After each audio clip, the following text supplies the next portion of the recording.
শুনেছি মোহর দেওয়া ব্যতীত মেয়েকে স্পর্শ করা হারাম। তাহলে যদি মেয়ের বাবা বা মেয়ের পরিবারের লোক এই পরিমাণ মোহর ধার্য করে যে ছেলের পক্ষে দেওয়া সম্ভব নয়, তাহলে এই অবস্থা ছেলের করণীয় কি? হ্যাঁ, বুঝছি আমি, প্রশ্ন কমন পায়ে পড়ে গেছে, এই তো। আচ্ছা শুনেন, যারা ঠিক ঠিক করছে এইসব হয় আবিয়াত্তা পুরুষ, আর না হলে বিয়ে করে বেচারা ফাইসা গেছে। শুনেন, ভালো করে শুনেন। প্রথম কথা হলো যে মোহর দেওয়া ছাড়া স্ত্রীকে স্পর্শ করা হারাম, এ কথা ভুল। প্রশ্নে যিনি লিখেছেন এটা সঠিক কোনো কথা না। মোহর ধার্য করলে সেটা দিতে হবে বাধ্য।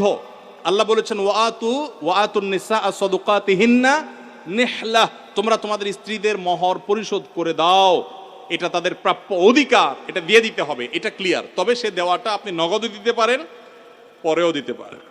তবে মেয়েরা একটা মাসালা জানে না, যদি মেয়েরা মাসালা জানতো বাসর ঘরে ঝুলাই ফেলতো আপনাদেরকে। মাসালাটা হলো, যদি কোনো মেয়ে দাবি করে যে মোহর যা ধার্য হয়েছে, আপনি আমার স্বামী, সবই ঠিক আছে, আগে মোহর ফেলেন তারপরে সামনে আগান, এটা যদি কোনো মেয়ে বলতে চায়, ইসলাম তাকে সম্পূর্ণ সেই অধিকার দিয়েছে। কিন্তু আমাদের সমাজে মেয়েরা মাসআলা আমার কাছ থেকে শোনার পরও বলবে না। এটা কেন বলবে না?